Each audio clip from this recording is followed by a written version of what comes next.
Why India, not the India? Why America, the United States of America? Why not the India, or why the USA, or why the UK, or why United Arab Emirates অর্থাৎ UAE? আপোনালোকে এই ভিডিঅ'টোত দেখা পাইছে যেতিয়া নেকি India হৈছে এখন এক ৰাষ্ট্ৰ আৰু গোটেই ইণ্ডিয়াৰ কালচাৰ ট্ৰেডিশ্যন কনভেনশ্যন একেধৰণৰ লিংগুইষ্টিকবিলাক একেধৰণৰ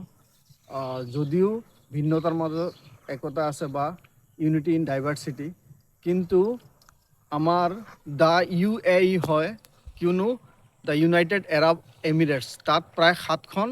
তেওঁলোকৰ ষ্টেট মিলি ইউনাইটেড আৰব এমিৰেটছ হৈছে সেইটো কাৰণে দ্য ইউনাইটেড ষ্টেট এমিৰেটছ হয় বা দ্য UAE হয় বা দ্য নেদাৰলেণ্ডছ হয় তাতো কেইখনমান ৰাজ্য মিলি নেদাৰলেণ্ডছ হৈছে তেনেকৈ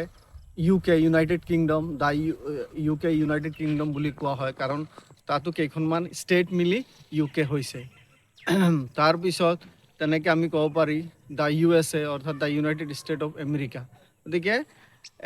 যিবিলাক আচলতে ৰাষ্ট্ৰ কেইখনমান হেৰিলৈ গঠিত হৈছে আৰু তেওঁলোকৰ লিংগুইষ্টিক কালচাৰেল বা তেওঁলোকৰ ছ'চিয়েল হেৰিটো এটা মিল থাকে সেইবিলাকৰ ক্ষেত্ৰতে আমি দাটো ব্যৱহাৰ কৰিব পাৰি উদাহৰণস্বৰূপে the USA the Netherlands the UAE বা দ্য USSR কিন্তু আমি ইণ্ডিয়াৰ ক্ষেত্ৰত দ্য প্ৰিপজিশ্যনটো ব্যৱহাৰ কৰিব নোৱাৰি আৰু লাৰ্ণাৰ বা ভিউৱাৰ্ছসকল আপোনালোকে এখন চিনেমা আছে যিখন চিনেমা 2012ত ৰিলিজ হৈছে চিনেমাখনৰ নাম হৈছে ইংলিছ বিংলিছ যিখন চিনেমাত লিড ৰোলত অভিনয় কৰিছিলে আমাৰ শ্ৰীদেৱী ডাঙৰীয়ানীয়ে য'ত তেওঁক এগৰাকী আণ্ডাৰ এষ্টিমেটেড বা ইগন'ৰেণ্ট ৱাইফ বুলি প্ৰথমত চবে ফেমিলি মেম্বাৰে বা চবে তেনেকৈ গণ্য কৰিছিলে কিন্তু at a time came when he ৱেন টু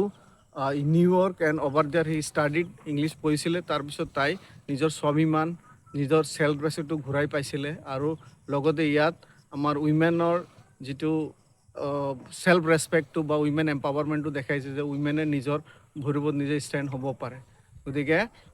মানে কেনেকৈ ইংলিছৰ দ্বাৰা মানুহ কেনেকৈ জীৱনত মানে সফলতা লাভ কৰিব পাৰে বা মানুহ কেনেকৈ ষ্টেণ্ড আপ হ'ব পাৰে সেইটো দেখাইছে থেংক ইউ